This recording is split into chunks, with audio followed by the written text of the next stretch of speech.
میں ہوں محمد صابر اختر اور مجھے اس دنیا سے رخصت ہوئے بہت دہائیاں ہو چکی ہیں۔ اللہ تعالیٰ نے مجھے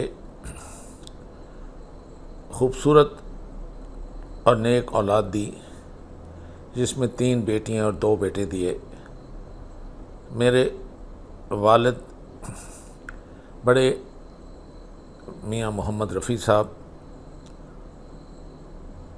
بہت محنت کرنے والے، اللہ تعالیٰ کا شکر کرنے والے اور کثیر الاولاد ہونے کے ساتھ ساتھ کم تنخواہ سے انہوں نے ہم سب کو پالا، اور مجھے کیونکہ ان کا میں پہلا بچہ تھا، زندگی میں مجھے بے حد تکلیفیں اٹھانی پڑیں، بے حد مجھے سٹریس ہوا، جس سے مجھے سگریٹ پینے کی عادت ہو گئی، میرا بلڈ پریشر بڑھ گیا، مجھے شوگر کا جو مرض تھا وہ ہو گیا، میرا وزن جو بڑھ گیا، اور میری رفیقہ حیات بھی جو مجھے ملی، وہ جس قدر بھی وہ بیچاری میرے سے تعاون کر سکتی تھی اس نے تعاون کیا، اور میرے ساتھ پہیے کی طرح 2 پہیوں کے اس نے وقت گزارا، اور وہ بھی اس جہان فانی سے جس میں آپ لوگ سب مجھے سن رہے ہیں وہ چلی گئی، اور اس سفر میں ہم سب کو جانا ہے ایک دن، اور میرے پاس ہے والد صاحبہ اور میری والدہ مرحومہ بھی ہمارے پاس ہیں۔ آپ سے دعا ہے کہ برزخ کا جو ایک دنیا جس پہ اللہ تعالیٰ نے ایک پردہ کیا ہے، اور وہ پردہ وہ صرف روز قیامت اٹھائیں گے، ہمارے لیے دعا کریں۔ میں نے زندگی میں کچھ چیزیں ہیں جو میں صرف اپنے بچوں سے سب سے پہلے شیئر کرنا چاہتا ہوں، اور ان کے یہ کہنا چاہتا ہوں کہ دیکھو بچوں، ہم جو خالی ہاتھ یہاں آئے ہیں، لیکن جو بھی میری اولاد میں سے درود ابراہیم ہے جو پڑھتی ہے، یا نماز پڑھتی ہے، یا صدقہ دیتی ہے، تو جس میں اب آپ والدیہ وللمؤمنین یوم یقوم الحساب یعنی رب جعلنی کی ایک دعا پڑھتے ہیں، اور وہ درود پاک کے بعد پڑھتے ہیں، تو وہ آپ کی دعا جو ہے والدین کے لیے وہ ہمارے تک پہنچتی ہے، میرے تک پہنچتی ہے۔ اور دوسرا، میں آج کئی بار تو اپنی زندگی میں بھی کر چکا ہوں کہ میرا چھوٹا بھائی، گو ہمارا عمر میں کچھ زیادہ اتنا فرق نہیں تھا،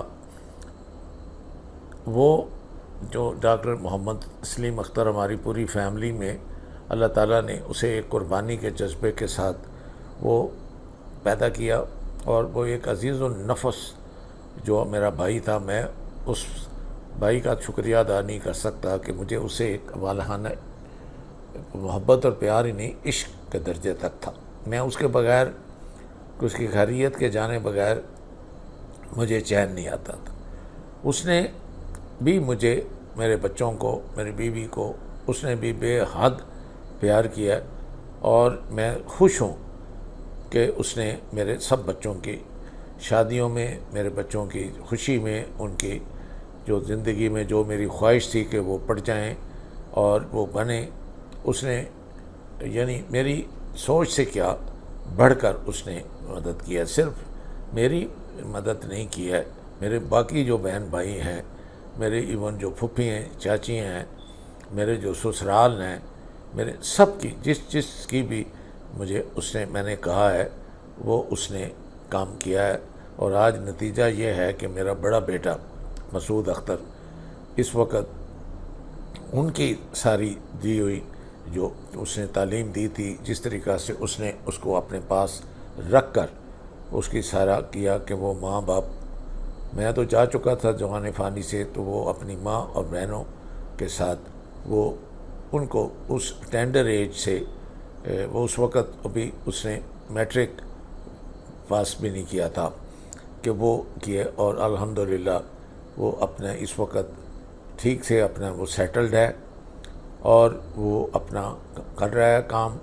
جب نماز پڑھتا ہے تو اس کی بھی دعائیں مجھے آتی ہیں۔ اسی طرح میری بیٹی لبنہ اور عظمیٰ، جس کا میں نام بدلنا پڑا کنزا رکھا، وہ بھی اس میں دن رات ظاہر ہے کہ جیسے ماں باپ کو یاد آتی ہیں وہ مجھے بھی یاد کرتی ہوں گی، میری بیوی کو جو جن کا نام جمیلہ ایک خوبصورت نام تھا ان کو بھی یاد کرتی ہیں۔ تو میں ان کو یہ کہتا ہوں کہ اللہ کے راستے پہ چلتے رہنا، اپنا ایمان مضبوط رکھو اور اپنی آخرت کے لیے کچھ نہ کچھ جو کرتے رہو۔ اور میں نے جیسے بھائی سے کہا ہے، جتنی دیر بھی وہ اس دنیا میں آپ کے پاس موجود ہے، اگر آپ اس کو کچھ اتنا نہیں اس کا کر سکتے، نہیں جو جس طرح سے میں نے پیار کیا اور میرے دل میں اس کی جگہ تھی، تو کم از کم اس کو ناراض اور اس کو دکھی نہ کرنا۔ مجھے پتہ ہے کہ میرے بہن بھائیوں میں بہت کمزوریاں ہیں اور انہوں نے مجھے بھی بے حد دکھ دیا ہے، میری بیوی کو بھی بے حد دکھ دیا ہے، میرے بچوں کو بھی دکھ دیا ہے، اسی طرح میرے دور سے جو بھائی ہیں جس میں سعید صاحب اور سجاد میرے 2 بھائی اور ہیں تسلیم اختر کے ساتھ، ان لوگوں کے بھی اپنے اتنے مسائل تھے۔ میں کسی سے ناراض نہیں ہوں، وہ انہوں نے اپنی جو مناسب سمجھا کیا اور ابھی تک کیے جا رہے ہیں۔ تو میری یہ خواہش ہے کہ میری بیٹیاں، میرے بیٹے اور ان کے بچے جو ہیں وہ مل جل کر رہے اور اپنی آخرت کے لیے کچھ نہ کچھ جو ہے وہ بھیجیں، اور سب سے جو بڑی چیز وہ کر سکتے ہیں بڑوں کا ادب کریں اور یہ صدقہ جو ہے وہ دیں، اور ایک مسکراہٹ بھی صدقہ ہے، ایک کسی کو کھانا کھلانا بھی صدقہ ہے، اور یہ کرے۔ اور میں چھوٹا بھائی جو اسے مستقل طور پر اسے ایک عبادت سمجھ کے اس کو اس چیزوں کا شوق ہے اور اللہ نے اس کو توفیق دیا کرتا ہے، اس کی پیروی کریں اور یہ ساتھ ساتھ کرتے رہیں۔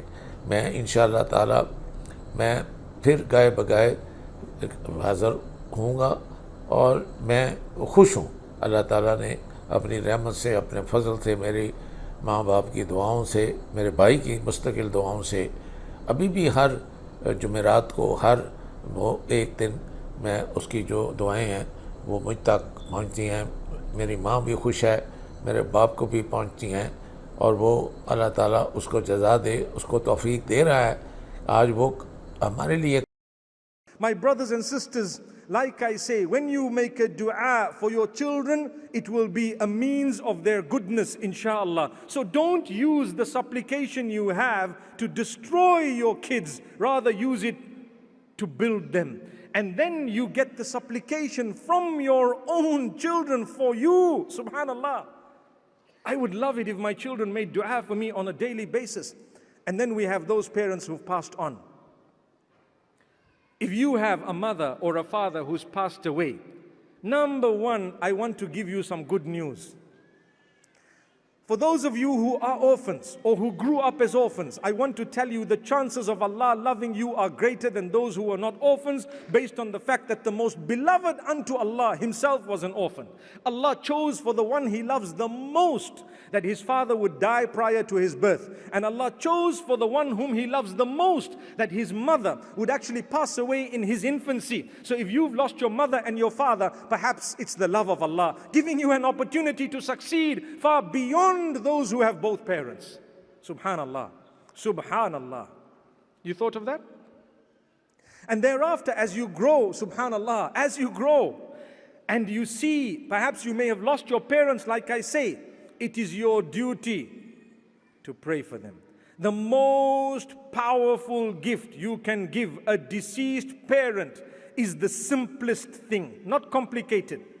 Not complicated. When people say, my father passed away, what's the best thing I could do to help him? The answer is the simplest thing, but shaitan comes to you and says, no, that's too simple. I don't think it's going to work. Why? If I were to ask you, what do you think is the best thing that would help your father or your mother who's passed away?